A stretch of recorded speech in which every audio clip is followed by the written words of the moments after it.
சகோதரர் அஸ்ரஃப்தீன் ஃபிர்தௌசி அவர்கள் பெற்றோர்களும் பிள்ளைகளும் என்கின்ற தலைப்பிலே உரை நிகழ்த்துவார்கள்.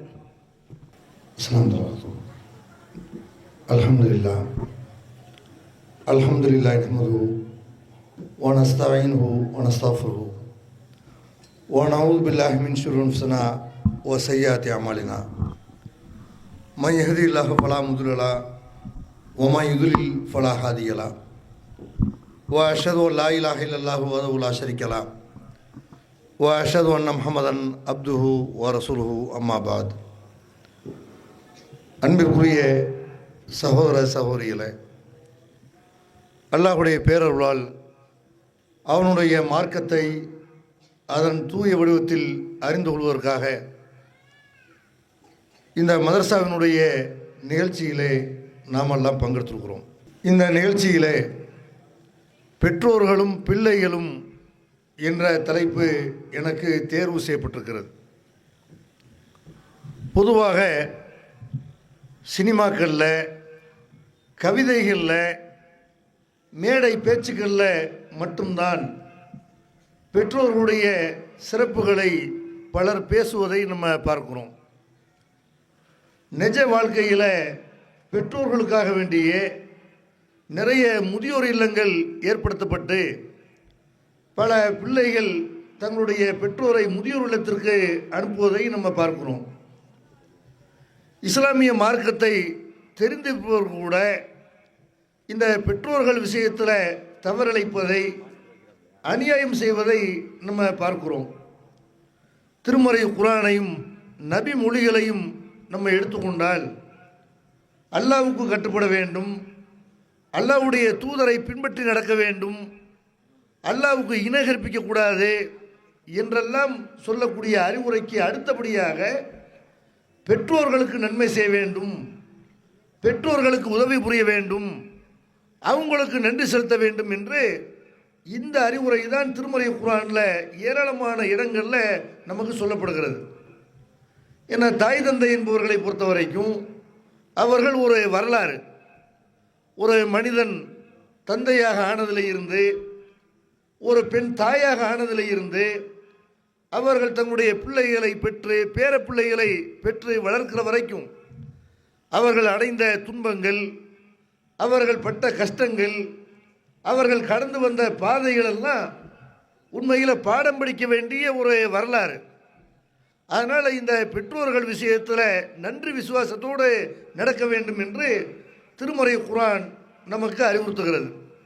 திருக்குர்ஆனில் அல்லாஹ் சொல்லி காட்டுகிறான், கதா ரப்புக்க அல்லா தாபுது இல்லா ஐயாக, உங்களுடைய இறைவன் அல்லாவை தவிர நீங்கள் யாரையும் வணங்கக்கூடாது என்று உங்களுக்கு கட்டளையிட்டிருக்கிறான் என்று அல்லாஹ் சொல்லிவிட்டு சொல்கிறான், வபில் வாலிதைன் இஹ்சானா, பெற்றோருக்கு நன்மை செய்ய வேண்டும் என்றும் அல்லாஹ் உங்களுக்கு கடமையாக்கியிருக்கிறான்.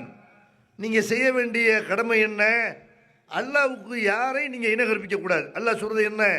மனித சமுதாயத்தில் அல்லாஹ் எதிர்பார்க்கிற முக்கியமான விஷயம் என்னன்னு கேட்டால், மனிதன் எந்த தீமையிலிருந்து விலகி நடக்க வேண்டும் என்று சொன்னால் அல்லாஹ்வுடைய இடத்துல வேற யாரையும் கொண்டு வைக்கக்கூடாது. உசுரோடு உள்ள மனுஷனை வைக்கக்கூடாது, செத்து போன மகானை வைக்கக்கூடாது, உயிரோடு இருக்கிற எத்தனையோ பொருள்களை, விலங்கினங்களை வைக்கக்கூடாது, கல்லையோ மண்ணையோ கழுதையோ குதிரையோ இறைவனுடைய இடத்துல வைக்கக்கூடாது. அல்லாஹ்வுக்கு நிகராக நீங்கள் யாரையும் வணங்கக்கூடாது என்று அல்லாஹ் உங்களுக்கு கட்டளையிட்டிருப்பதை போல பெற்றோருக்கு உபகாரம் செய்ய வேண்டும், நன்மை செய்ய வேண்டும் என்றும் அல்லாஹ் உங்களுக்கு கடமையாக்கியிருக்கிறான் என்று திருமறை குர்ஆனில் அல்லாஹ் சொல்லி காட்டுகிறான்.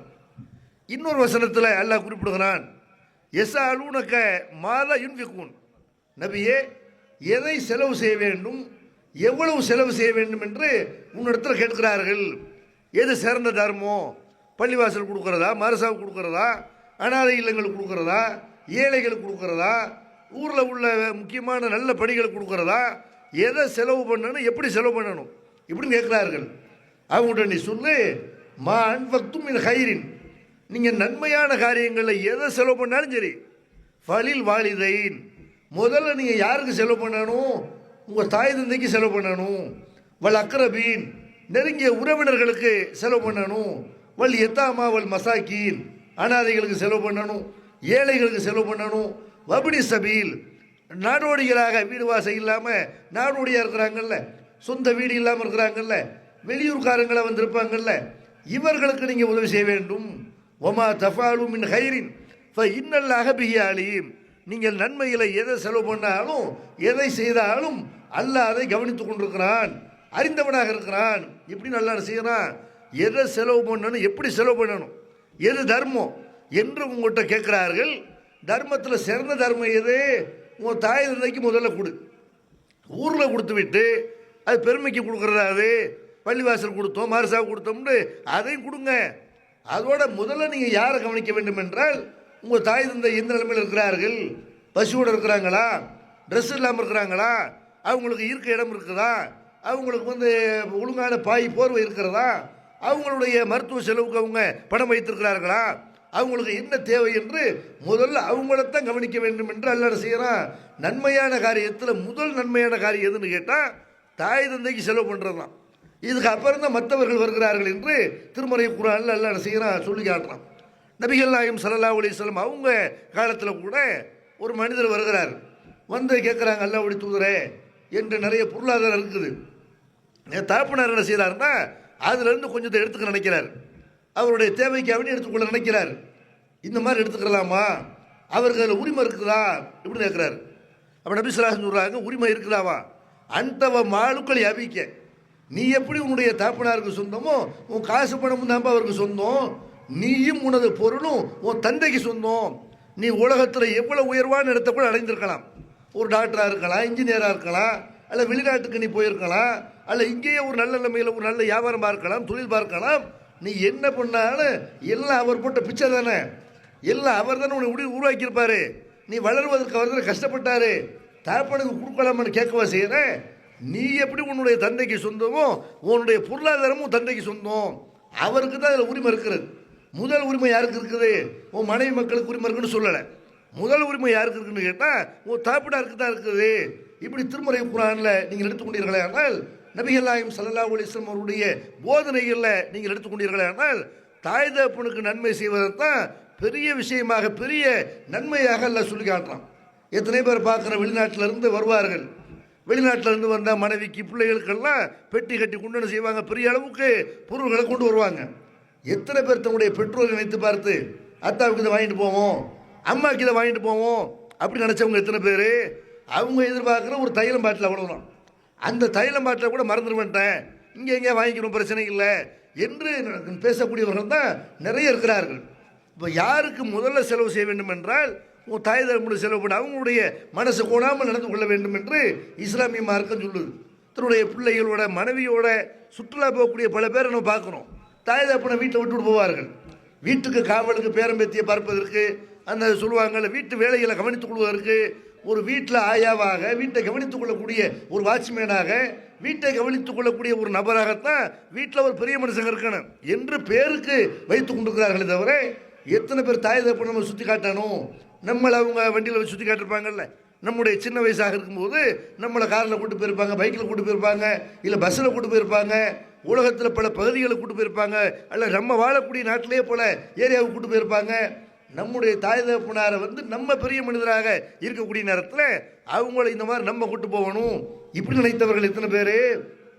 பெற்றோர்களுக்கு நன்மை செய்வது என்றால் ஏதோ மாதத்துக்கு ஒரு சின்ன தொகையை கொடுத்து அவங்கள ஏமாத்திருமோ, அவங்களுக்கு என்ன தேவை, வயசானவங்களுக்கு என்ன தேவை என்று கணக்கு பார்த்து பெற்றோருக்கு நம்ம உதவி செய்கிறோமே தவிர, பெற்றோர்கள் தான் முதலிடத்தில் வைத்து மதிக்கப்பட வேண்டியவர்கள் என்று திருமறை குர்ஆனும் நபிகள் நாயகம் ஸல்லல்லாஹு அலைஹி வஸல்லம் அவங்களுடைய போதனைகளும் நமக்கு சொல்லி காட்டுகிறது. ஏன்னா பெற்றோர்களும் பிள்ளைகளும் முதல்ல பெற்றோர்களுக்கு தான் நம்ம என்ன செய்யணும், பெற்றோர்கள் விஷயத்தில் பிள்ளைகள் எப்படி நடந்து கொள்ளணும் இதை முதல்ல இந்த சமுதாயத்துக்கு சொல்ல வேண்டியிருக்கிறது. வணக்க வழிபாடுகள்னா நம்ம மக்கள் நினச்சிக்கிறாங்க, வணக்க வழிபாடுகளை கூட கரெக்டாக நிறைவேற்றுறாங்க. தொழுவக்கூடியவங்க, நோன்பு வைக்கக்கூடியவர்கள், ஜக்காத்து என்று கடமையான ஜக்காத்தை வாரி வாரி வழங்கக்கூடியவர்கள், ஹஜ்ஜுக்கு போகக்கூடியவர்கள், எல்லா நன்மைகளையும் செய்வார்கள். ஆனால் தாய் தந்தை விஷயத்தில் எப்படி நடந்துக்கிறாங்க, தாய் தந்தைக்கு செய்கிறது ஒரு நன்மை நினைக்கிறாங்களான்னு கேட்டால் இதை ஒரு இபாதத்து என்று மார்க்கம் சொல்லுதில்ல, அப்படி நினைக்கல. நம்ம சிறந்த அமலை செய்ய வேண்டும் என்று நினைத்தால் அமல்களில் நம்ம சிறந்த அமல் எதுன்னு கேட்குறோம்ல, ஒரு பயான் நிகழ்ச்சி நடக்கும்போது கேள்வி கேட்கும்போது எதை செஞ்சால் நிறைய நன்மை கிடைக்கும் என்று அதை தேடி தேடி கேள்வி கேட்டு நம்ம தெரிஞ்சுக்கிறோம். தகச்ச தொழுதா நன்மை கிடைக்குமா, லுகா தொழுதால் நன்மை கிடைக்குமா, இந்த நோன்பு வைத்தால் நன்மை கிடைக்குமா, அந்த நோன்பு வைத்தால் நன்மை கிடைக்குமா என்றெல்லாம் நம்ம கேட்குறோமே. சிறந்த அமல்ட எது? நபிகள் நாயகம் ஸல்லல்லாஹு அலைஹி வஸல்லம் அவங்ககிட்ட கேள்வி கேட்கப்படுது, ஐயுல் அமலி அஹபு இலல்லாஹ், அல்லாஹ்வுடைய தூதரே அமல்களில் அல்லாஹ்வுக்கு விருப்பமான அமல் எது, அல்லாஹ்வுக்கு பிடிச்ச அமல் எது? நம்ம மேலே அல்லாஹ் கடமையாக்கி இருக்கிற அமல் ஒன்று இருக்கிறது, அல்லாஹ்வுக்கு விருப்பமான அமல்கள்னு சிலது இருக்கும்ல, அது எது? எதை செஞ்சா அல்லாஹ் நம்மளை நேசிப்பான், விரும்புவான், அல்லாஹ் எதை வந்து நம்மகிட்ட எதிர்பார்க்குறான் என்று கேட்கும்போது அப்போ நபிகள் நாயகம் ஸல்லல்லாஹு அலைஹி வஸல்லம் சொல்லி காட்டுறாங்க, அஸ்ஸலாத்து அலா வக்திஹா, தொழுகையை அந்தந்த நேரத்தில் தொழுகிறது தான் அமல்கள் அல்லாஹ்வுக்கு விருப்பமானது அப்படிங்கிறாங்க. ஃபஸ்ட்டு அமல் அல்லாஹ்வுக்கு விருப்பமான அமல் எதுன்னு கேட்டால், நீங்கள் அவனை தொழுகணும், உங்களை படைச்சிருக்கிறான்ல, உங்களுக்கு எல்லா தேவைகளை நிறைவேற்றுறான்ல, அந்த அல்லாஹ் உங்களுக்கு எல்லா செல்வங்களையும் கொடுத்துருக்குறான்ல, அந்த அல்லாஹ்வை அவன் சொன்ன நேரத்தில் நீங்கள் தொழ வேண்டும் அப்படிங்கிறாங்க. அதுக்கு அடுத்து எது அப்படின்னு கேட்குறாங்க சஹாபாக்கள். அப்போ நபி ஸல்லல்லாஹு அலைஹி வஸல்லம் சொல்லி காட்டுறாங்க, பிர்ருல் வாலிதைன், பெற்றோருக்கு நன்மை செய்கிறது. அல்லாஹ்வுக்கு தொழுகிறதுக்கு அடுத்தபடியே எது? பெற்றோருக்கு உபகாரம் செய்கிறது. அதுக்கடுத்து எது என்று அந்த நபி தோழர் கேட்கும் பொழுது அப்போ நபி ஸல்லல்லாஹு அலைஹி வஸல்லம் சொல்லி காட்டுறாங்க, ஜிஹாது ஃபி சபீலில்லாஹ், அல்லாஹ்வுடைய பாதையில் அறப்போர் புரிவது.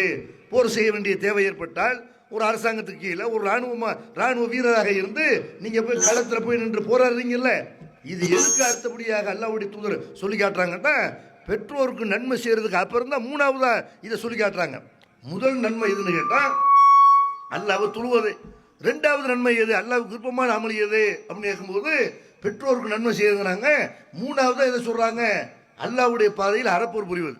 ஒரு நபித்தோழர் கூட நபிகள் நாயகம் ஸல்லல்லாஹு அலைஹி வஸல்லம் அவங்ககிட்ட வந்து போர் செய்கிறதுக்கு வந்து வர்றாரு, அனுமதி கேட்டு வர்றாரு, நானும் ஜிஹாதில் கலந்துக்கிறேன். நபிகள் நாயகம் ஸல்லல்லாஹு அலைஹி வஸல்லம் அவர்கள் காலத்தில் அவங்க மன்னர் என்ற அடிப்படையில் சில போர்களை வந்து சந்திக்க வேண்டிய சூழ்நிலை இருந்தது. அவங்களுக்கு எதிராக, முஸ்லீம்களுக்கு எதிராக சில பேர் என்ன பண்ணாங்க, முஸ்லீம்களை அழிக்கணும், இஸ்லாத்தை வளர விடக்கூடாது என்று அப்பாவி மக்களை குழுகிற வகையில் நபிகள் நாயகத்தை வந்து சந்திக்கிற நேரத்தில் அப்போ அவங்கள அந்த மக்களை காப்பாற்றுவதற்காக வேண்டி, சொந்த நாட்டை காப்பாற்றுவதற்காக வேண்டி நபிகள் நாயகம் ஸல்லல்லாஹு அலைஹி வஸல்லம் சில போர்க்களங்களை சந்திக்கிறார்கள். அந்த போர்க்களத்துக்கு ஒருத்தர் ராணுவ வீரராக வரணும்னு ஆசைப்படுறாரு. வந்து கேட்குறாரு, அல்லாஹ்வுடைய தூதரே நானும் வந்து இந்த ஜிஹாதில் கலந்துக்கிறேன் அப்படிங்கிறார். அவர்கிட்ட நபிகள் நாயகம் ஸல்லல்லாஹு அலைஹி வஸல்லம் கேட்குறாங்க, ஹய்யுன் வாலிதா, உனக்கு தாய் தந்தை உயிரோடு இருக்கிறாங்களா? ஏன்னா ஒவ்வொன்றையும் ரசூலை கவனிப்பாங்க. ஒருத்தருக்கு ஒரே ஒரு ஆம்பளை பிள்ளை தான் இருப்பாங்க, நிறைய ஆம்பளை பிள்ளை இருந்தால் ஒரு ஆள் போக வேண்டியதுதான்.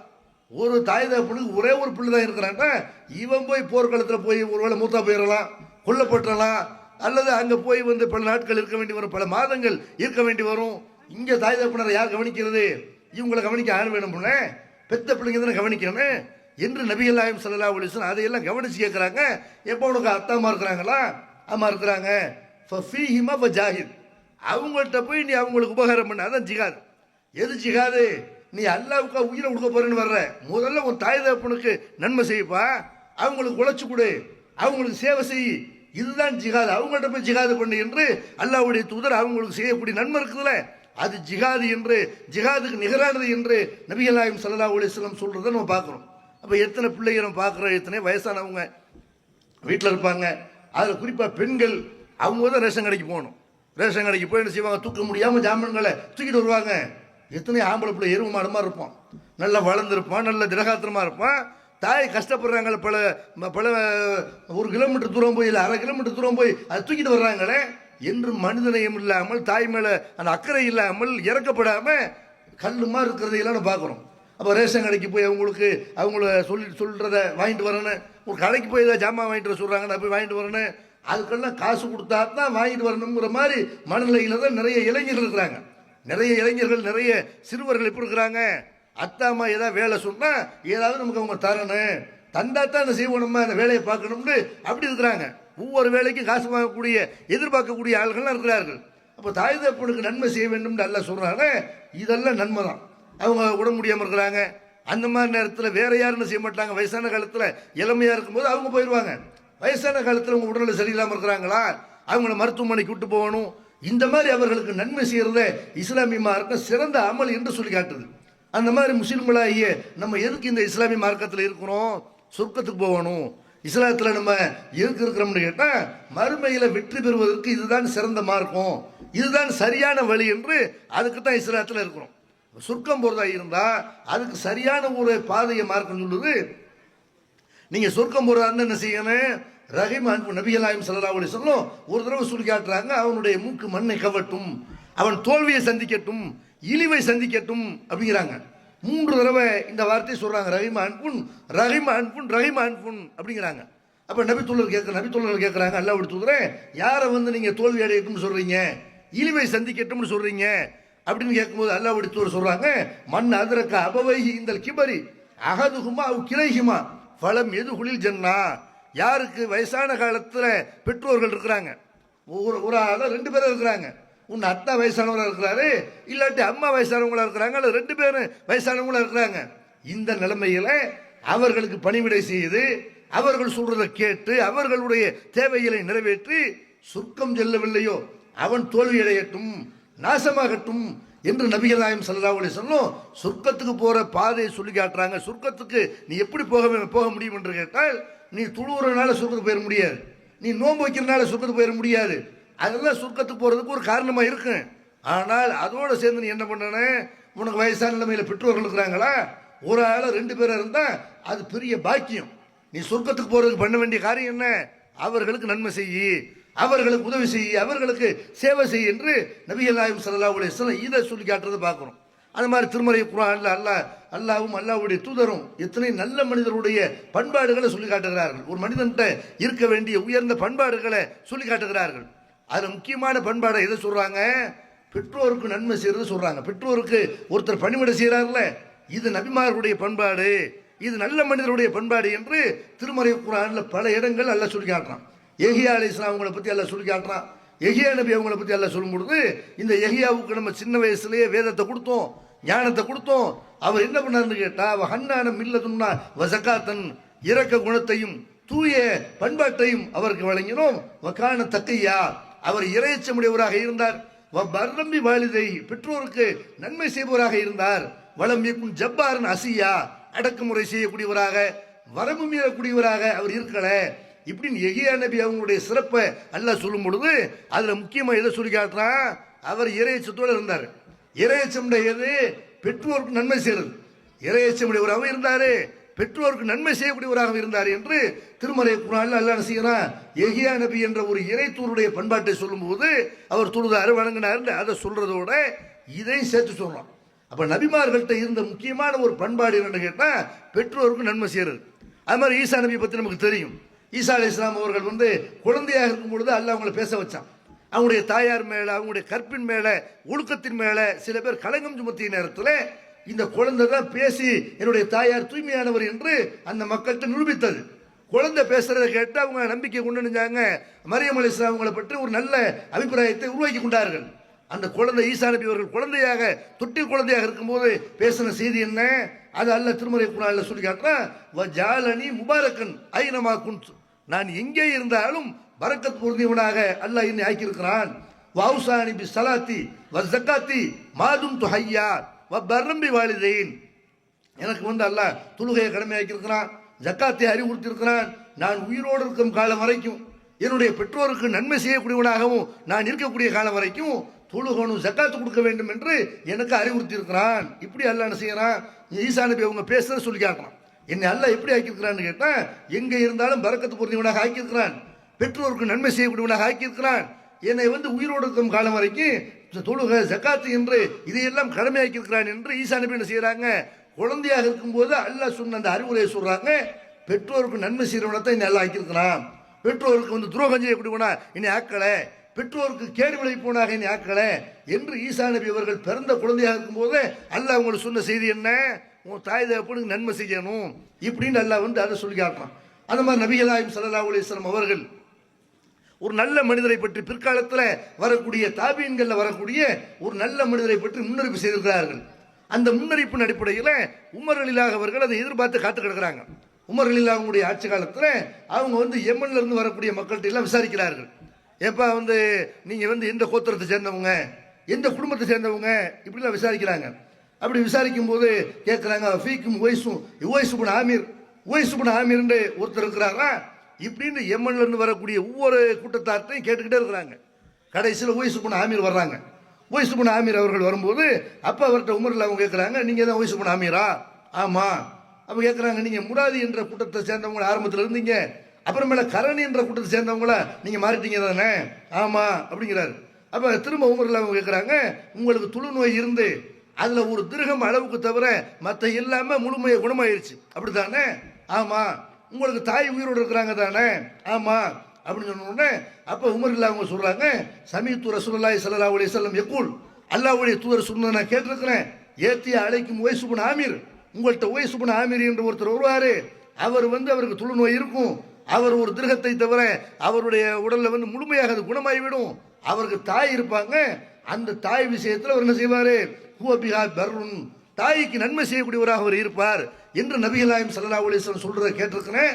அவர்கிட்ட நீங்கள் என்ன பண்ணணும்னு கேட்டால், அவரை நீங்கள் சந்தித்தீர்களே ஆனால் உங்களுக்காக வேண்டி அல்லாஹ்ட்ட பாவ மன்னிப்பு கேட்க சொல்லி நீங்கள் கேளுங்க. அப்படி அவர் கேட்டாரே ஆனால் அல்லாஹ் பாவ மன்னிப்பு வழங்குவான் என்று நபிகள் நாயகம் ஸல்லல்லாஹு அலைஹி வஸல்லம் சொல்ல நான் கேட்டிருக்கிறேன். எனக்காக நீங்கள் அல்லாஹ்ட்ட பாவ மன்னிப்பு கேளுங்க என்று உவைஸ் இப்னு ஆமிர் அவங்கள்ட்ட உமர் ரலியல்லாஹு அவர்கள் கேட்ட செய்தியை சஹீஹ் முஸ்லிம் என்ற ஹதீஸ் கருணத்தில் நம்ம பார்க்குறோம்.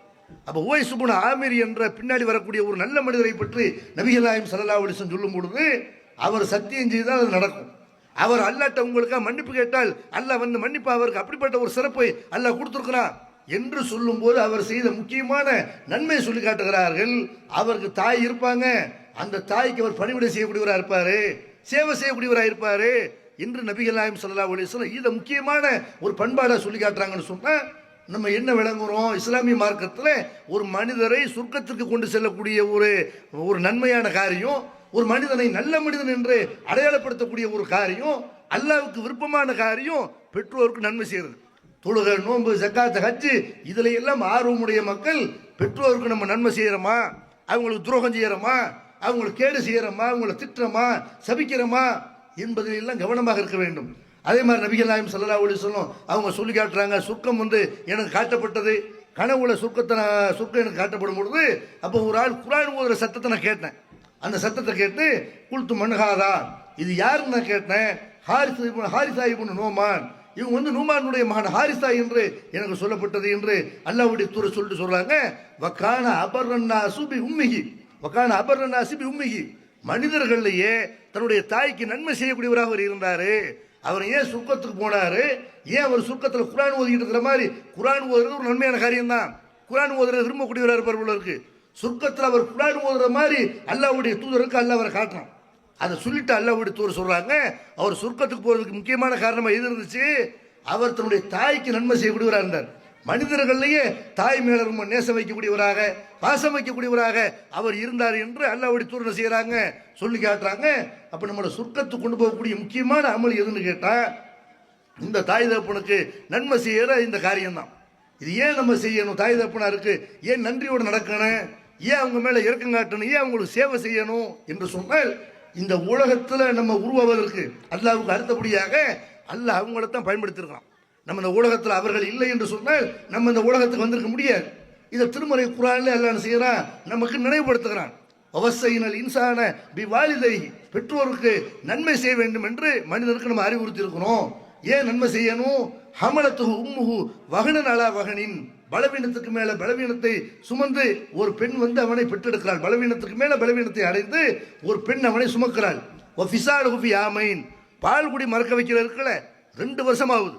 அதனால அனிஷ் குர்லி வழி வாலிதை, எனக்கும் நீ நன்றி செலுத்து, உன்னுடைய பெற்றோருக்கும் நன்றி செலுத்து, இலையல் மசீர், என் பக்கம் திரும்பி வர வேண்டியிருக்கிறது. இப்படி நல்ல என்ன செய்யறான்? என்கிட்ட நீ வரக்கூடிய நேரத்தில் உன் பெற்றோருக்கு நன்றி செலுத்தினியா, இது விசாரணையில் இருக்கிறது. உன் பெற்றோருக்கு நன்மை செஞ்சியா, இதை கேட்பேன். ஏன்? எவ்வளவு கஷ்டத்தோட ஒரு தாய் பிள்ளையை பெற்றிருக்கிறான். தன்னுடைய உணவு பழக்கத்தை மாற்றிக் கொள்கிறாள், உனக்காக உறங்காமல் இருக்கிறாள்.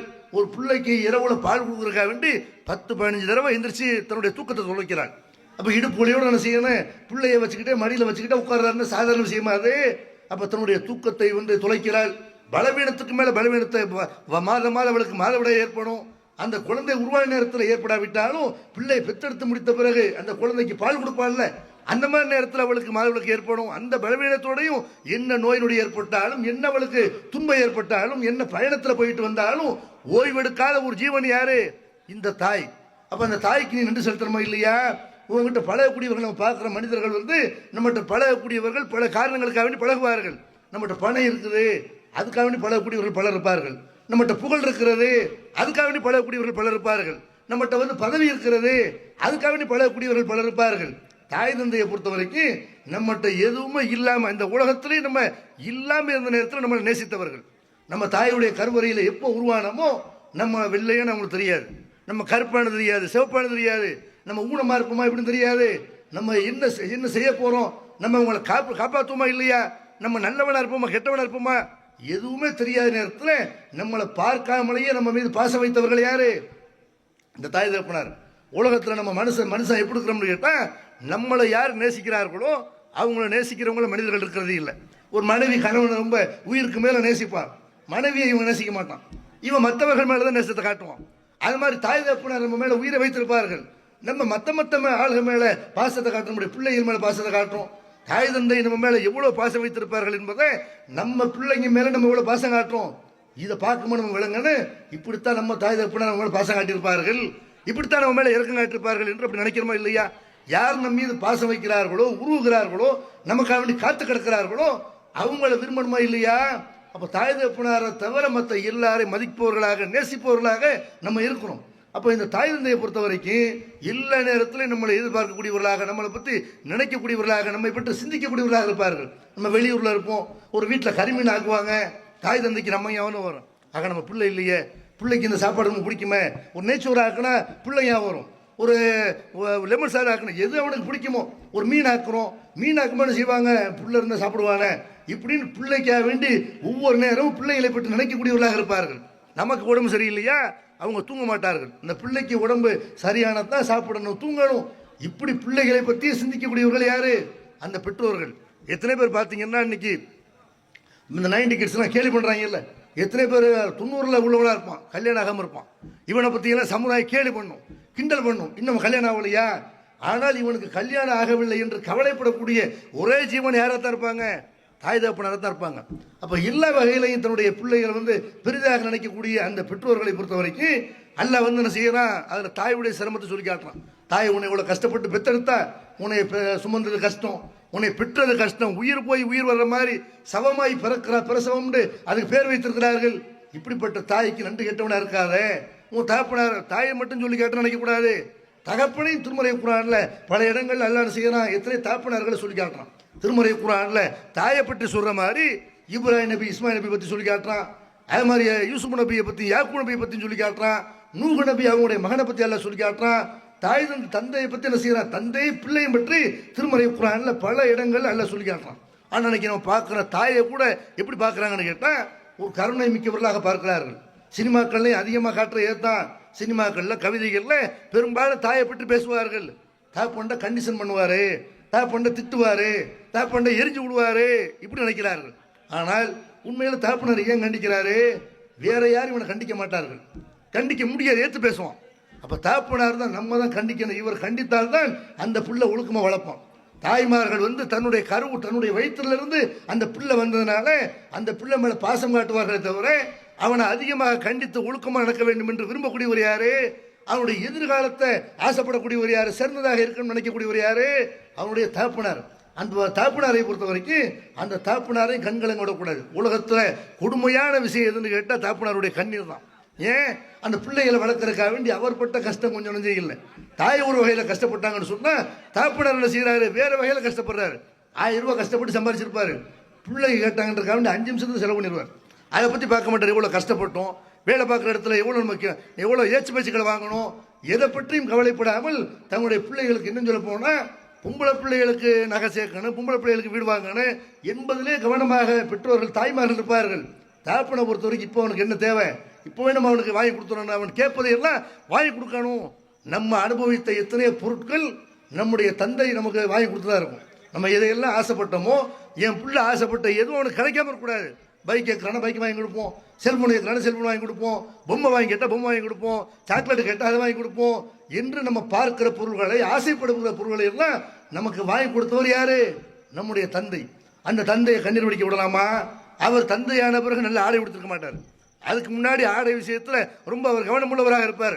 கலராக ஆடை கொடுத்துருக்கலாம். ஒரு தாப்பனர் ஆன பிறகு நமக்கு எதுக்கு, நம்ம பிள்ளை கொடுத்தனா போதும் என்று நினைக்கக்கூடியவர் ஒரு தாப்பனர். ஒரு சாப்பாடை சாப்பிட்ற ஹோட்டலில் போய் எல்லாரும் சாப்பிட்றாங்க, எல்லாரும் விதவிதமாக மனைவிக்கு வாங்கி கொடுப்பாரு, பிள்ளைங்களுக்கு வாங்கி கொடுப்பாரு. அவர் ஒரு டீயை சொல்லிட்டு பேசாமல் இருப்பார். எனக்கு எது போதும் பசிக்கலை, எனக்கு இதில் நாட்டம் இல்லை என்று தன்னுடைய பிள்ளைகளுக்காக வேண்டி வெறும் தீயை உணவாக உட்கொள்ளக்கூடியவர்கள் பல நேரங்களில் தாய் தந்தையாக இருக்கிறார்கள். அப்போ அந்த தந்தையை வயசான காலத்தில் கவனிக்காமல் இருக்கலாமா? செத்து போகாம கிடக்குறேன் அப்படியெல்லாம் சில வீடுகளை திட்டில பார்க்கணும். செத்துட்டானா இருக்க எத்தனை பெண் பிள்ளைகளை பார்க்குறோம், தாயை வச்சுக்கிறாங்க கூட. ஒரு பெண்ணை பொறுத்த வரைக்கும் என்ன செய்வாங்க, அவங்க தன்னுடைய பிள்ளைகளை அண்டி வாழ்வார்கள், பிள்ளைகளும் வைத்துக் கொள்வார்கள். தாப்புனாரை பொறுத்த வரைக்கும் பள்ளிவாசல் படுத்துக்க, இப்போ தர்காவில் படுத்துக்க என்று எத்தனை பெற்றோர்கள் வெளிநாட்டில் தன்னுடைய இளமையை கழித்த ஒரு தந்தை இளமையை தியாகம் செய்து வெளிநாடுகளில் போய் கடந்த ஒருத்தர் உள்ளூருக்கு வந்து விட்டாரே, ஆனால் எந்த மரியாதை இல்லாமல் தெருக்கல்ல கிடக்கக்கூடிய காட்சிகளை எல்லாம் நம்ம என்ன செய்யறோம் இன்னைக்கு பார்க்கணும். அவர் பிள்ளை அவர் அடிக்கிறார் கண்டிக்கிறாருன்னா பிள்ளைகளை அடித்த பிறகு அந்த பிள்ளையை நினைத்து அழக்கூடியவராக, கண்ணீர் வடிக்கக்கூடியவராக, கவலைப்படக்கூடியவராக ஒரு தந்தை தான் இருப்பார். இந்த தந்தையினுடைய தியாகத்திற்கு உங்களால் ஈடு செய்யவே முடியாது என்று நபிகள் நாயகம் ஸல்லல்லாஹு அலைஹி வஸல்லம் நமக்கு சொல்லி காட்டுறாங்களா? எஜிசி வலதுன் வாலிதன் இல்லா எஜிதஹு மம்லூக்கன் ஃபயஸ்தரியஹு ஃபயுத்திகஹு. ஒரு மனிதன் தந்தைக்கு எப்போ ஈடு செய்ய முடியும் தெரியுமா? அவர் ஒரு ஆள்கிட்ட அடிமையாக இருந்து அவரை விடுதலை செய்து நீ அவருக்கு நன்மை செய்தால் ஒழிய நீ உன்னுடைய தந்தையினுடைய தியாகத்துக்கு நன்றி செய்தவனாக ஆக முடியாது என்று நபிகள் நாயகம் ஸல்லல்லாஹு அலைஹி வஸல்லம். உன் தந்தை இன்னொரு ஆள்கிட்ட அடிமையாக இருக்க, நீ உயிரோடு இருக்கும்போது, இளமையாக இருக்கும்போது, ஆரோக்கியமாக இருக்கும்போது, உடல் திடகாத்திரமாக இருக்கும்போது, நீ காசு பணம் உள்ளவனாக இருக்கும்போது உன் தந்தை எவன்றை கைகட்டி நிற்க விடாத, வேலை பார்க்க விடாத, அடிமையாக அவனை தலைகுனிய வைக்காத. அப்போதான் நீ தந்தையினுடைய தியாகத்துக்கு நன்றி செலுத்தியவனாக ஆக முடியும் என்று நபிகள் நாயகம் ஸல்லல்லாஹு அலைஹி வஸல்லம் சொல்லி காட்டுறாங்கன்னு சொன்னா, அப்போ இந்த தந்தையினுடைய கஷ்டத்தை பொறுத்த வரைக்கும் மனிதர்கள் என்ன செய்ய மாட்டாங்க. பெரும்பாலும் பொம்பளை பிள்ளையும் சரி ஆம்பளை பிள்ளையும் சரி ஒரு தந்தையை பயன்படுத்திக் கொள்வார்கள். காசு பணத்துக்கு அவர் வேணும், அவர் நமக்கு பாதுகாப்புக்கு அவர் வேணும். அதே நேரத்தில் அவர் வயசாகிவிட்டால், அவர் அந்த இளமையில் முடிந்து போய்விட்டால் அவர் வாயை முடிக்கணும் செய்யணும், எந்த கருத்தும் சொல்லக்கூடாது. சில வீடுகளில் பார்த்தீங்கன்னா தாப்புனார் என்ன செய்வாங்க, தாய் கடைசி வரைக்கும் ஆட்சி செய்து கொண்டிருப்பாள். தாப்புனார் வாயை தரனால வாயை மூடு, உனக்கு என்ன தெரியும் என்று யார் பேச கற்றுக் கொடுத்தாரோ, யார் நடக்க கற்றுக் கொடுத்தாரோ, யார் அனைத்து விஷயங்களை பிள்ளைகளுக்கு கற்றுக் கொடுத்தாரோ அந்த தாய் தகப்பனார் உனக்கு பேச தெரியாது, உனக்கு அறிவாளி இல்லை, அந்த தாய் தகப்பன்ட்ட இவன் அறிவாளி மாதிரி பேசலாம். நம்மதான் பெரிய ஜீனர், அவருக்கு நம்மதான் பெரிய அறிவுஜீவி, அவருக்கு என்ன தெரியும் என்று தந்தையை முட்டாளாக நினைக்கக்கூடியவர்கள், வாயை மூட சொல்லக்கூடியவர்கள் எல்லாம் நம்ம பார்க்குறோம். எப்போ தந்தையினுடைய சிறப்பு ஒருத்தன் விளங்குவான்? தந்தைங்கிறவர் எவ்வளோ பெரிய தியாகம் பண்ணிருக்கிறாரு, நமக்கா என்னவெல்லாம் கஷ்டப்பட்டிருக்கிறாரு என்பதை எப்போ ஒருத்தன் விளங்குவான்னு கேட்டால் பொம்பளை பிள்ளை விளங்க மாட்டார்கள். அதுக்காகத்தான் அல்ல என்ன செய்யறான், பொம்பளை பிள்ளைகளுக்கு தாயுடைய தியாகத்தை சொல்றான். ஏன்னா தாயுடைய தியாகத்தை அவங்க பார்க்கிறார்கள், அவங்க தாய்மை அடைகிறார்கள். தாய் எவ்வளோ கஷ்டப்பட்டுருக்கிறாங்க ஒரு பிள்ளையை வளர்க்குறதுக்கு. நம்ம பிள்ளையை வளர்க்க நம்ம எப்படி கஷ்டப்படுறோமோ இப்படித்தான் நம்முடைய தாய் கஷ்டப்பட்டிருப்பார்கள் என்று ஒரு பிள்ளையை பெற்ற உடனே, ஒரு பிள்ளை உருவான உடனே ஒரு பெண் தாயுடைய தியாகத்தை உணர்வாள். அதே நேரத்தில் தந்தையினுடைய தியாகம் எப்படி தெரியும்? ஒரு பிள்ளை பெற்றவொன்னு அவனுக்கு தெரியாது, அந்த பிள்ளை பெற்றவொன்னு தந்தையினுடைய தியாகம் தெரியாது. அந்த பிள்ளைக்கு 10 வயசான தெரியாது, 20 வயசான தெரியாது. இவன் 40 வயசாகல, தன் பிள்ளைக்கு 20 வயசா இருக்கு, இவன் 40 வயசா இருக்கு. இவன் பார்க்க வர்ற தாப்புனார் என்ன செய்வார், பிள்ளைகிட்ட கேட்பாரு, உன்னை பார்க்க வர, நீ வெளியூரில் இருக்கியா, உன்னை பார்க்க வர்றேன், இப்போ வராதிங்கம்மா. ஃபோன் அடிப்பார், எடுக்க மாட்டான், பிஸியாக இருக்கிறேன், அப்புறமேல பேசுகிறேன். யார் யார் ஃபோனுக்கெல்லாம் முக்கியத்துவம் கொடுத்து பேசக்கூடியவர்கள் தாப்புனார் பேசுகிறாங்க, தாய் பேசுகிறாங்க. பேசுறதுக்கு ஆள் இல்லாமல் வீட்டில் எத்தனை முதியோர்கள் முடங்கி கிடப்பதையெல்லாம் பார்க்குறோம். யார் யார் டைம்லாம் என்ன செய்யறான், நேரத்தை செலவழிக்கிறான், ஊர் உலகத்தில் எல்லாருக்கும் பதில் சொல்கிறான், தாய் தகப்பனார்ட்ட பேச நேரம் இல்லைங்கிறான். அப்போ இவன் இதே மாதிரி ஒரு நிலைமையை சந்திப்பான்ல. எப்போ சந்திப்பான்? 40 வயசுல அந்த மாதிரி நிலைமையை அவன் சந்திக்கும் போது தான் தாப்பனார்னா என்ன, தாயின்ற என்ன என்று தாப்பனுடைய தியாகத்தை உணர்வான் என்று திருமறை குர்ஆன்ல அல்லாஹ் சொல்லி காட்டுறான். ஹத்தா இதா பலக அசுத்தஹு வ பலக 40 சனா. ஒரு மனிதன் பருவ நிலையை அடைந்து அந்த மாதிரி அவன் 40 வயதை அடையும் பொழுது அப்ப நம்ம இடத்துல துவா செய்வான். எப்படி துவா செய்வான்? ரப்பி அவுசியனி அந்த அஷ்குர நியமத்த கல்லத்தி அண்ணாம்த அலைய வாழா வாலிதைய வான் ஆமல சாலிகன் ஃபீமா தர்லாக வாசலிகளி ஃபீ துர்ரியத்தி இன்னி துபுத்து இலைக்க வ இன்னி மினல் முஸ்லிமீன். இறைவா, எனக்கு நீ வழங்கிய அற்புடைகளுக்கு நன்றி செலுத்தவும், என்னுடைய பெற்றோர்களுக்கு நீ வழங்கிய அற்புடைகள் இருக்கல. என்னை வளர்ப்பதாக இருந்தால் அவங்களுக்கு காசு வேணும், என்னை வளர்ப்பதாக இருந்தால் அவங்களுக்கு ஆரோக்கியம் வேணும், அவங்க படுத்து கிடந்தால் என்னை கவனிக்க முடியாது. அப்போ என்னை பெற்றெடுப்பதற்கு அவங்களுக்கு நீ அருள் செய்திருக்கிறாய். எல்லா வகையிலும் நான் வளர்வதற்கு, படிப்பதற்கு எல்லா நேரத்திலையும் அவங்களுக்கு கொட்டி கொடுத்தீங்களே, அவங்களுடைய தேவை நிறைவேற்றினீங்களே. இப்போ கடந்து போய் கேட்கும்போது தரக்கூடிய நிலைமை ஏற்படுத்தினீங்களே. நான் உனக்கு நன்றி செலுத்தவும், எனக்கு நீ வழங்கிய அற்புடைக்கு நன்றி செலுத்தவும், என் தாய் தகப்பனாருக்கு நீ வழங்கிய அற்புடைகளுக்கு நன்றி செலுத்தவும் இறைவா எனக்கு அருள்புரிவாயாக, உதவி செய்வாயாக, நீ திருப்திப்படக்கூடிய அமலை நான் செய்வதற்கு நீ எனக்கு அருள்புரிவாயாக. இப்போ நான் எத்தனை அமல்களை செய்யறேன், ஆனால் தாய் தகப்பனுக்கு நன்றி கெட்டவனா இருக்கிறேனே. அந்த நான் செய்யக்கூடிய அமல்கள் உனக்கு விருப்பமானதாக இருக்கணும். என்னுடைய பிள்ளைகளை சீராக்கு. எப்போ கேட்குறான்? 40 வயசுல கேட்குறான். புள்ள 40 வயசுல தாப்பனாருடைய பேச்சை மீறும் போது, தாப்பனாரை மதிக்காமல் நடக்கும்போது, சிறகம் முளைத்து விட்டது என்று பறக்கும் பொழுது, தாய் தாப்பன் உதவி தேவையில்லை என்று தூக்கி எறியும் போது, அப்போ தான் நினச்சி பார்க்கணும், ஆக அத்தாண்ட எவ்வளவு கஷ்டப்பட்டிருப்பாங்க, எவ்வளவு மனதளவில் வேதனைப்பட்டிருப்பார்கள். கண்ணீரை கூட வெளிப்படுத்தாத ஒரு ஜீவன் உலகத்தில் தந்தையாக தான் இருப்பார். அதனால தான் தந்தையனுடைய கண்ணீரை அது பெரிய கொடுமை என்று சொல்கிறார்கள். அப்போ அந்த மாதிரி உலக பிள்ளைகளுக்காக வேண்டி அவர் அழுகுற கூட தெரியாது. வயசாகிவிட்டேன்னு சொன்னால் அப்படி அமைதியாகிடுவார், மௌனமாகிடுவார். தாய் பேசிக்கொண்டே இருப்பார்கள், கடைசி வரைக்கும் பேசிக்கொண்டே இருப்பார்கள். எத்தனை வீடுகளை தாப்பினார் ஏன் அமைதியாகிடுறாங்க?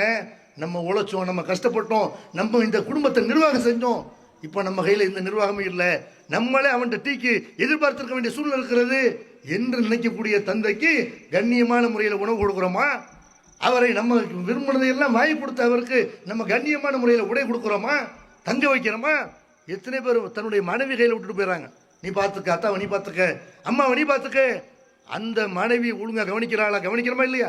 அந்த மனைவி வயசான பிறகு அடிக்கவும் செய்வார்கள். சில வீடுகளில் பெண்கள் பார்க்குறேன், இஸ்லாமிய சமுதாயத்தில் இஸ்லாமிய ரொம்ப குறைவாக நடந்தாலும் இதையெல்லாம் கவனிக்கணும். மனைவிக்கு காசு அனுப்புகிறோம், நம்முடைய பிள்ளைக்கு கேட்டதையெல்லாம் வாங்கி தர்றோம். நம்ம தாய் தகப்பனர் வீட்டில் எந்த நிலைமையில் இருக்கிறார்கள், அவங்களுக்கு கண்ணியம் இருக்கிறதா, மரியாதை இருக்கிறதா என்பதையெல்லாம் என்ன செய்யணும்? கவனிக்கணும். அப்போ அவங்கள்ட்ட வெறுமனே காசு பணத்தை அனுப்பிவிட்டு பேசாமல் இருக்காமல் அவங்கள்ட்ட அன்பான முறையில் பேசணும், அவங்கள அரவணைக்கணும். வயசான காலத்தில் அவங்களுக்கு என்ன முட்டுக்கால் வலி வரும், அல்ல உடலில் வேறு விதமான வலிகள் வரும், அதற்கெல்லாம் என்ன செய்ய வேண்டும் என்று அதற்கெல்லாம் மருத்துவம் பார்க்கணும். அப்போ இந்த மாதிரி நம்ம அவங்க விஷயத்தில் நன்மை செய்தோமே ஆனால் மறுமையில் நம்ம போகக்கூடிய இடம் எதுவாக இருக்கும்? சொர்க்கமாக தான் இருக்கணும். நபிகள் நாயகம் ஸல்லல்லாஹு அலைஹி வஸல்லம் காலத்தில் பாருங்க, எந்த அளவுக்குலாம் தந்தை மேலே தாய் மேலே பாசமாக இருந்திருக்கிறாங்க. ஒரு பெண்மணி நபிகள் நாயகம் ஸல்லல்லாஹு அலைஹி வஸல்லம் கேட்குறாங்க, அல்லாஹ்வுடைய தூதரே, என்னுடைய தாப்பனார் வயசானவங்களா இருக்கிறாங்க, அவங்களுக்காக வேண்டி நான் ஹஜ் செய்யலாமா என்று கேட்குறார்கள். அல்லாஹ்வுடைய தூதர் செய்கிறாங்க, செய்யலாம் இப்படி அனுமதிக்கிறாங்க. தந்தைக்கு அவன் என்ன செய்யலாம்? அவருக்கு முடியாத நேரத்தில் நீ ஹஜ் செய்யலாம். அப்போ தாப்பனார் மேலே ஹஜ் கடமையாக இருக்குது. அவர் செய்வோன்னு செய்கிறாரு, அவர் காலம் தாழ்த்தி விட்டார். இப்போ ஹஜ் செய்யறதுக்கு முடியாது. அங்கே போனால் தொங்கோட்டம் ஓடணும், அங்கே போனால் தவாஃப் செய்யணும், பல மணி நேரம் என்ன செய்யணும், அவர் பணியில் படுத்து கிடக்கணும். அதெல்லாம் முடியாத நேரத்தில் அவர் மேலே உள்ள கடமையை நான் நிறைவேற்றலாமான்னு கேட்குறாங்கன்னா, அப்போ தந்தைக்குண்டு பெரிய அளவில் செலவு பண்ணுறாங்க. செலவு பண்ணி செய்கிறாங்க, மதினா விழுந்து வரணும், தந்தை படக்கூடிய கஷ்டத்தை எல்லாம் இவங்க செய்யணும். தந்தைக்காக வேண்டி அவருக்கு நன்மை சேர்த்து வைக்கணும். அவர் உயிரோடு இருக்கும்போதே அவர் ஹஜ் கடமையாக இருந்து செய்யாமல் பாவியாக மூத்தாயிடக்கூடாது, அல்லாஹ்விட்ட மறுமையில் கேட்பான் என்று மறுமையில் கூட தன்னுடைய தந்தை நன்றாக இருக்க வேண்டும் என்று கவலைப்பட்டாங்களே.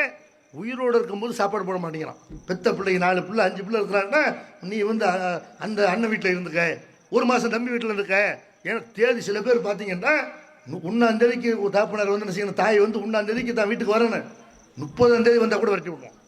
அப்படி வீடுகள்லாம் முஸ்லீம் வீடுகள்லாம் இருக்கிறது. இன்னும் நாள் வரலையே, அதுக்குள்ளே வந்துட்டீங்களே, போய் இன்னும் 2 நாள் நிறுத்துருவாங்க என்றெல்லாம் பெற்றோரை கூறுபடக்கூடியவர்களாக இருக்கிறத பார்க்குறோம். 6 பிள்ளை 10 ஆளும் 10 பிள்ளை 10 ஆளும் அனைத்தையும் தன் பிள்ளையாக நினைத்து கஷ்டப்பட்ட பிள்ளைகளுக்காக கஷ்டப்பட்ட அந்த பெற்றோரை 6 பிள்ளையும் கொண்டாடுவதற்கு பதிலாக, போட்டி போட்டு கொண்டு கவனிப்பதற்கு பதிலாக அவன்கிட்ட போய் இவன்கிட்ட போட்டு விரட்டி அடிக்கக்கூடிய கொடுமைக்காரர்களை எல்லாம் இன்னைக்கு என்ன செய்யறோம் பார்க்குறோம். நபிகள் நாயகம் ஸல்லல்லாஹு அலைஹி வஸல்லம் அவர்கள் அவங்க காலத்தில் இந்த தாய் தந்தையெல்லாம் எப்படியெல்லாம் அந்த நபித்தோழர்கள் கவனித்து கொண்டார்கள். அல்லாஹ்வுடைய தூதர்கிட்ட கூட ஒரு பெண்மணியை கேட்குறாங்க, ஒரு நபித்தோழர் கேட்குறாங்க, அல்லாஹ்வுடைய தூதரே, என்னுடைய தாய் இறந்துட்டாங்க, இப்போ அந்த தாய்க்காக வேண்டி நான் தர்மம் செய்தால் அது ஏற்றுக்கொள்ளப்படுமா அப்படின்னு கேட்குறாங்க. அப்போ நபிகள் நாயகம் ஸல்லல்லாஹு அலைஹி வஸல்லம் செய்கிறாங்க, உன் தாய்க்காக வேண்டி செய் அப்படின்னு சொல்லும்போது, ஒரு தோட்டத்தை தாய் இறந்த பிறகு தன்னுடைய தாய்க்கு நன்மை சேர்ப்பதற்காக வேண்டி ஒரு தோட்டத்தை அவர்கள் தர்மம் செய்தார்கள் என்பதையெல்லாம் நபித்தோழருடைய வாழ்க்கையில் நம்ம பார்க்குறோமே. தந்தை இறந்த பிறகு தாய் இறந்த பிறகு கூட அவர்கள் மறுமையில் வெற்றி பெறணும்னு நினைக்கக்கூடிய அந்த நபித்தோழர்கள் எங்கே? உயிரோடு இருக்கும்போது சாப்பாடு கொடுக்காம தங்க வைக்காம அவர்களை முதியோர் இல்லத்தில் சேர்க்கக்கூடிய பிள்ளைகள் எங்கே?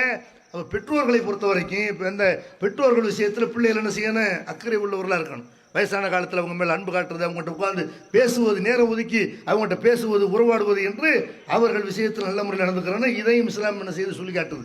இதை வணக்க வழிபாடுகளை மட்டும் சொல்லக்கூடிய மார்க்கம் இல்லை இஸ்லாம். இஸ்லாம் என்பது தொழுகை, நோன்பு, ஜக்காத், ஹஜ் இதை சொல்லித்தர மாதிரி, கொள்கையை சொல்லித்தர மாதிரி, கோட்பாடுகளை சொல்லித்தர மாதிரி, எத்தனை சட்டத்திட்டங்களை நமக்கு சொல்லித்தர மாதிரி, அரசியலை பேசுகிற மாதிரி மனித உரிமைகளையும் இஸ்லாம் பேசுது. அதில் முதல்ல பேசுறது எது? பெற்றோர்கள்ட்ட நீங்கள் எப்படி நடந்துக்கிறேன்னு. இதை இஸ்லாம் சொல்லி காட்டுது. இன்னும் சொல்ல போனால் பெற்றோர்கள் பெருசாக என்ன எதிர்பார்ப்பாங்க? வயசான காலத்தில் கண்ணியம் வேணும், கண்ணியமாக நம்ம கடைசி வரைக்கும் சுயமரியாதை வாழணும், மருமகிட்ட நம்ம இருந்து சாப்பிடக்கூடாது என்று நினைக்கக்கூடியவர்கள் நிறைய பெற்றோர் பார்த்தீங்கன்னா, ஏன் பொம்பளை பிள்ளையோடு இருக்கிறாங்கன்னு கேட்டால், நம்ம போய் மகன் வீட்டில் இருந்தோம்னா மகன் நல்லவன் தான், மருமக அவ கையால் சாப்பாடு வாங்கி அது நம்முடைய கௌரவத்துக்கு இலக்கு, அவள் ஒழுங்காக கொடுப்பாளா, நமக்கு அவனை எல்லாருக்கும் ஒரு சாப்பாடு போட்டு நமக்கு கஞ்சியை தருவாளே, கேவலப்படுத்துவாளே, திட்டுவாளே, சாடமாடைய பேசுவாளே என்று நினைத்து தான் செய்கிறாங்க. எப்போ எது வரைக்கும் அவர்கள் உழைக்க முடியுமோ அது வரைக்கும் உழைப்பார்கள்.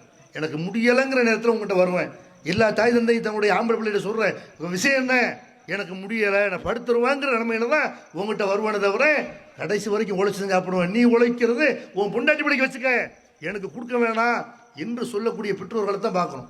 அப்படிப்பட்ட பெற்றோர்கள் வயசாகி ஒரு 10 வருஷம் உயிரோடு இருப்பாங்களா, ஒரு 15 வருஷம் உயிரோடு இருப்பாங்களா?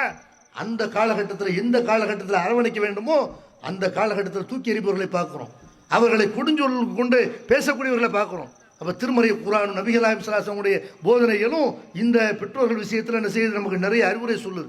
அவங்க எதிர்பார்க்குற கண்ணியம், கண்ணியமான உணவு, கண்ணியமான தங்குற இடம், அவர்களுடைய மலஜலத்தை அவர்கள் கழுவ முடியாத ஒரு நிலைமை ஏற்படும் போது நம்முடைய புள்ள நமக்கு இருக்கிறான் என்று அதுக்காகத்தான் பிள்ளை பெற்கிறார்கள். நிறைய பேர் பிள்ளை பெற்றிருப்ப காரணம் என்ன? வயசாகிட்டா நம்ம சுத்தபத்தமாக இருக்க முடியாது, நம்ம பிள்ளைகள் இதையெல்லாம் கவனித்துக் கொள்வார்கள் என்று எதுக்காக வேண்டி பிள்ளை பெற்கிறாங்க. அந்த பிள்ளைகள் மேலே பாசத்தை கொட்டுகிறார்களோ அந்த கடமையை பிள்ளைங்க செய்யணுமா இல்லையா? நம்முடைய மற்ற பிள்ளைகளோட ஒருத்தர் நல்லா இருப்பான். ஒரு வீட்டில் ஒரு 5 பிள்ளை 4 பிள்ளை இருக்கிறாங்களா, ஒருத்தர் நல்லா இருப்பான், ஒருத்தன் ஏழையாக இருப்பான். ஒரு பொம்பளை பிள்ளை கஷ்டப்படும், நீ நல்லா இருக்கிற மட்டும் இல்லை, பொம்பளை பிள்ளையை கவனிச்சுக்கப்பா, மற்ற ஏழைகளை உள்ள மற்ற பிள்ளைகளை கவனிச்சுக்க. இதைத்தான் பெற்றோர்கள் அதிகமாக விரும்புகிறோம். நம்முடைய பிள்ளைகள்லாம் ஏழைகளாக இருக்கிறாங்களே, ஒருத்தர் நல்லா இருக்கிறானே, மற்ற பிள்ளைகள் ஏழைகளாக இருக்கிறாங்களே, அவர்களோட இந்த நல்ல காசு பணம் உள்ள ஆள் இந்த பையன் ஒரு உறவாக இருக்கணும், அந்யோன்யமாக இருக்கணும். நம்ம எப்படி இந்த குடும்பத்தை நிர்வாகம் பண்ணமோ, நம்முடைய பிள்ளைகளை கஷ்டப்படக்கூடிய பிள்ளைகளை காசு பணம் உள்ள இவன் நிர்வாகம் பண்ணணும், இவன் அவங்களுக்கு உதவி செய்ய வேண்டும் என்று அந்த எதிர்பார்ப்பு தான் அவங்கள்ட்ட இருக்கும். அப்போ இந்த எதிர்பார்ப்புகளை என்ன செய்யணும்? நம்ம நிறைவேற்றி வைக்கணும். அதே மாதிரி அவர்கள் இறந்த பிறகு அவங்களுக்காக நம்ம துவா செய்யும் கடமைப்பட்டிருக்கணும். திருமறை குர்ஆன்ல அல்லாஹ் அந்த மாதிரி நிறைய துவாக்களை சொல்லி தர்றான். ரப்பிர்ஹம்ஹுமா கமா ரப்பயானி சகீரா, இறைவா என்னை சிறு வயதில் எப்படி அவர்கள் அன்பு செலுத்தினார்களோ அந்த மாதிரி நீ அன்பு செலுத்து. அப்போ பெற்றோர்கள் விஷயத்தில் அவர்கள் உயிரோடு இருந்தாலும் சரி, இறந்து போய்விட்டாலும் சரி, அவங்களுக்காக வேண்டி அல்லாட்ட மன்னிப்பு கேட்கணும். இறைவா ரப்பி ஃபிர்லி அபி இன்னஹு மினல் லாலீன், இப்ராஹிம் நபி அவங்க கேட்டாங்க, இறைவா என் தகப்பனாரை மன்னிச்சிரு, அவர் வழிகேட்டில் இருக்கிறாரு, நமக்கு ஒழுக்கத்தை கற்பித்தவர்கள், நமக்கு பண்பாடுகளை கற்பித்தவர்கள், சில நேரங்களில் வயசான காலத்தில் மனிதன் என்ற அடிப்படையில் அவங்களுடைய தவறுகள் ஏற்படலாம், அந்த தவறுகளை நீ மன்னிச்சிரு, அவர் நல்ல மனிதராக இருந்தார், என்னை நன்றாக கவனித்தார், நன்றாக என்னை வளர்த்திருக்கிறார், என்னை முன்னேற்றிருக்கிறார் என்று நம்முடைய தந்தைக்காக தாய்க்காக வேண்டி பிரார்த்தனை செய்யணும் கடமைப்பட்டிருக்கணும். நூஹ் நபி அவங்களுடைய பிரார்த்தனையை கூட எல்லாம் சொல்லி காட்டுறான். ரப்பி ஃபிர்லி வலி வாலிதைய வலிமன் தகல பைத்திய மூமின வலில் மூமினீன வல் மூமினார், இறைவா என்னை மன்னிப்பாயாக, என் பெற்றோரை மன்னிப்பாயாக, இஸ்லாத்தை ஏற்றுக்கொண்ட அனைத்து இறை நம்பிக்கையாளர்களையும் ஆண்களையும் பெண்களையும் மன்னிப்பாயாக என்று நூஹ் நபி அவர்களும் மன்னிச்சிருக்கிறாங்க. தன்னுடைய பெற்றோருக்காக வேண்டி துவா செய்திருக்கிறார்கள். அந்த துவாவை பெற்றோருக்காக வேண்டி நம்ம செய்ய கடமைப்பட்டிருக்கிறோம்.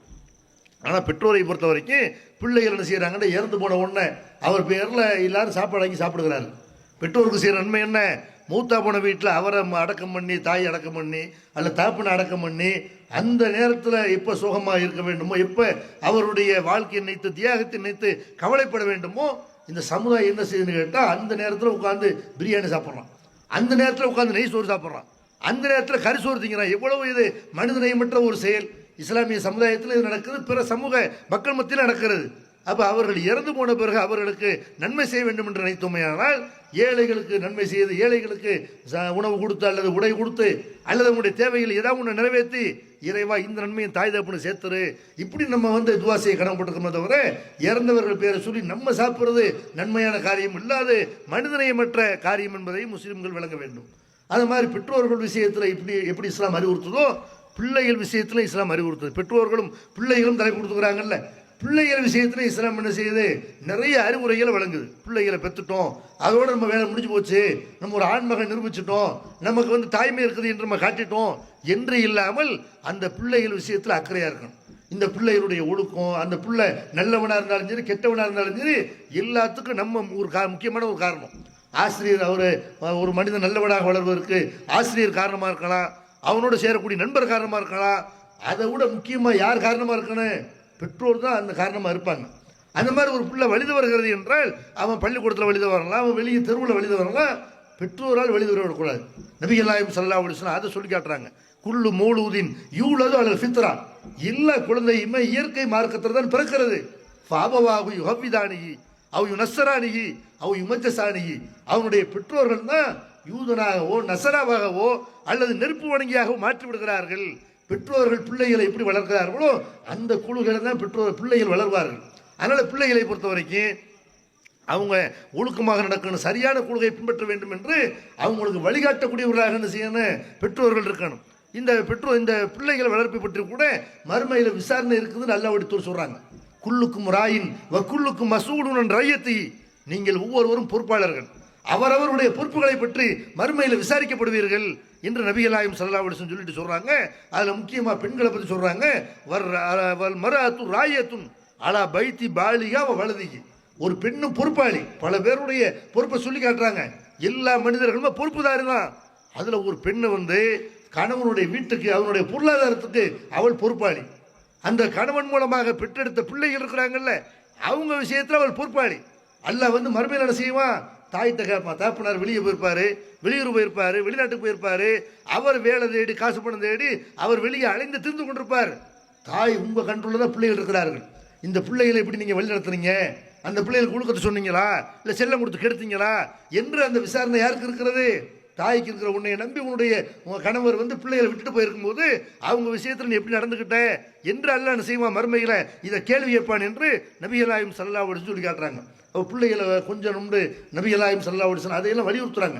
பிள்ளைண்ட பெற்றுட்டோம், அந்த பிள்ளை மேலே எரிஞ்சு விழுந்துகிட்டே இருக்கணும், அடிச்சுக்கிட்டே இருக்கணும், அந்த பிள்ளைகளை திருத்தறக்குண்டான வேலையை பார்த்துக்கிட்டே இருக்கணும் என்று மட்டும் இல்லாமல் அந்த பிள்ளைகள் மேலே பாசம் காட்டணும், அன்பு செலுத்தணும்.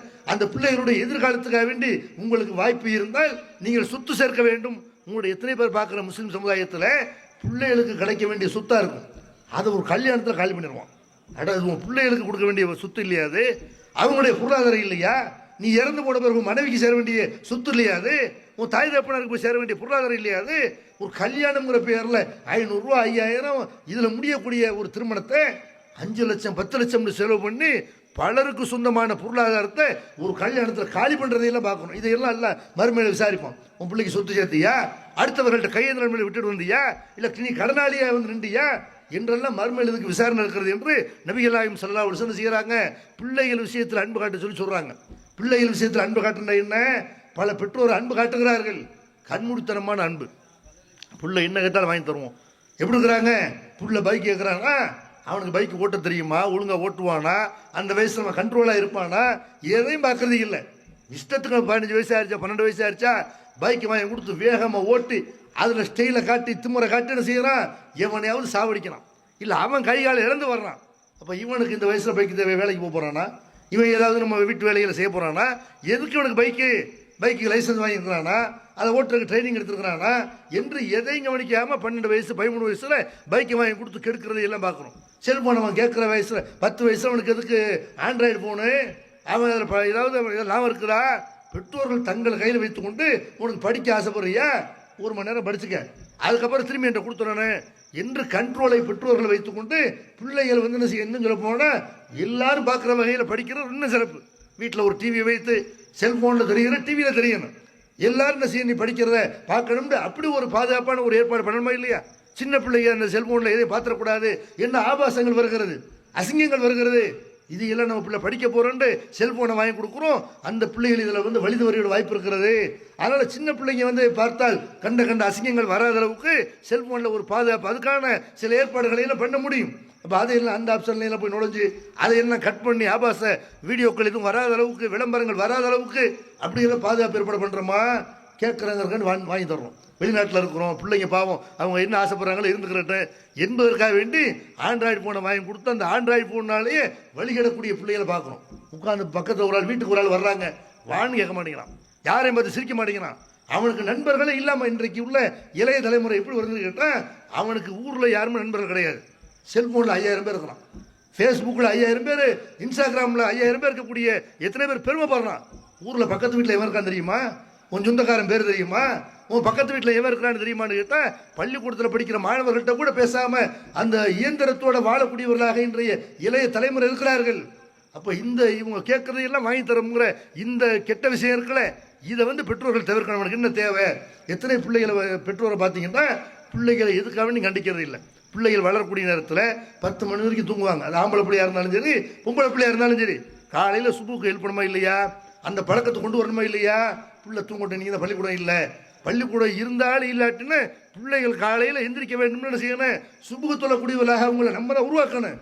செல்லம் கொடுக்குறோங்கிற பேரில் அந்த மாதிரி 10 மணி 11 மணிக்கு தூங்குறாங்களா, கடைசியில் மாமியார் வீட்டில் போய் 7 மணிக்கு எந்திரிக்கணும்னா அங்கே எரிச்சலாக இருக்குது. இதுதான் பெரிய கொடுமையாக இருக்குது. 7 மணிக்கு எந்திரிக்க சொல்கிறாங்க. என் வரலாற்றில் 9 மணிக்கு சாப்பிட்டு நான் தூங்கினதே கிடையாது அப்படி நினைக்கக்கூடிய பிள்ளைகள், பொம்பளை பிள்ளைகளாக இருக்கிறார்கள்.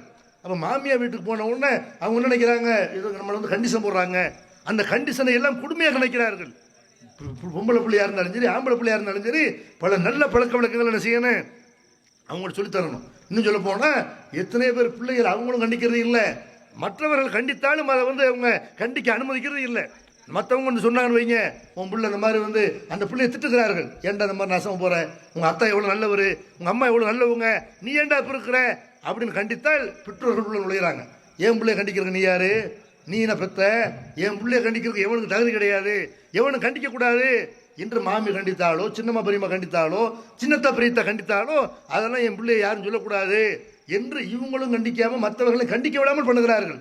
இது எவ்வளோ பெரிய கேடு! இது நம்மளை யாரும் கண்டிக்க மாட்டார்கள், நம்மளை யாரும் திருத்த மாட்டார்கள் என்ற எண்ணம் ஒரு பிள்ளையினுடைய ஆழ் மனசில் இருந்தால் எப்படி அவங்க நேரான வழியை நோக்கி வருவாங்க? அப்போ எவ்வளோ வேணாலும் செய்வாங்க, தவறுகள் பண்ணுவார்கள். நபிகள் நாயகம் ஸல்லல்லாஹு அலைஹி வஸல்லம் மக்களுக்கு எப்படி உணர்த்துறாங்கன்னு பாருங்க. தன்னுடைய பொம்பளை பிள்ளைக்கு ஒரு நேரத்தில் ஒரு வழக்கு அவங்ககிட்ட வருது. பாத்திமா என்ற ஒரு பெண்மணி திருடி விட்டார்கள் என்று ஒரு வழக்கு வருது. அந்த வழக்கை நீங்கள் சுமூகமாக முடிச்சிருங்க. அது திருநா கையை வெட்டணும் சிலத்தில் இருக்கல, முடிச்சிடறேன். திருநா கையை வெட்டணும் சிலத்தில் இருக்கல, அந்த கையை வெட்டுறதுலாம் வேணாம், ஏதாவது அவங்கள்ட்ட நஷ்டம் வாங்கிட்டு விட்டுருவோம் என்று நிறைய பேர் பரிந்துரை செய்கிறார்கள். அப்போ நபிகள் நாயகம் ஸல்லல்லாஹு அலைஹி வஸல்லம் எல்லாருக்கும் விளங்குற மாதிரி ஒரு வார்த்தை சொல்கிறாங்க. அந்த வார்த்தை அவங்க மகள் கேட்டாலும் பயப்படுவார்கள். லவ் அன்ன ஃபாத்திமத்த பின்த முஹம்மதின் சரக்கத் கத்தத்து இதகா, என்னுடைய மகள் ஃபாத்திமா திருடினாலும், இந்த முகமதுடைய மகள் ஃபாத்திமா திருடினாலும் அவ கையை வெட்டி துண்டாக்கி இருப்பேன்.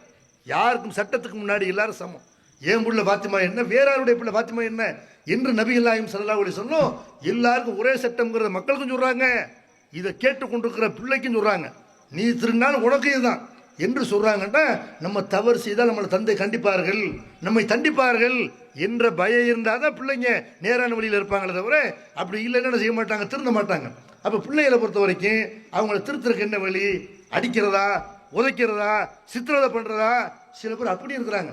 அன்பு காட்டுறங்கிற பேரில் கெடுத்து குட்டி சோறாக்குறதையும் பார்க்குறோம். அந்த மாதிரி அதிகாரம் பண்ணுறவங்களை திருத்தரங்கிற பேரில் எப்போ பார்த்தாலும் அடிக்கிறது, எப்போ பார்த்தாலும் உதைக்கிறது, எப்போ பார்த்தாலும் அவனை சூடு வைக்கிறது, இப்படி பெற்றோர்களும் இருக்கிறார்கள். அதையும் இஸ்லாம் ஏற்றுக்கிறது. அடிக்கிறதுனால ஒருத்தனை திருத்தவிட முடியாது.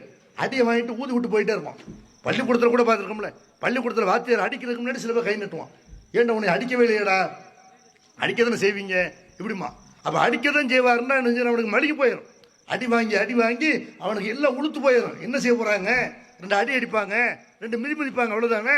அப்புறமே நம்ம செஞ்சுக்கலாம், செஞ்சுட்டு தவறை செய்து விட்டு அடி வாங்கிக்கிறலாம், இப்படி நினைக்கக்கூடியவர்களாக இருப்பார்கள். நபிகள் நாயகம் ஸல்லல்லாஹு அலைஹி வஸல்லம் எந்த மனைவியையும் அடித்ததில்லை, எந்த பிள்ளைகளையும் அடித்ததில்லை. அடிக்க வேண்டிய தேவைக்கு அடிக்க வேண்டியதுதான். அடிக்கிற மாதிரி மிரட்டணுமே தவிர அவனை அடிக்கிறது ஒன்றே தீர்வு கிடையாது.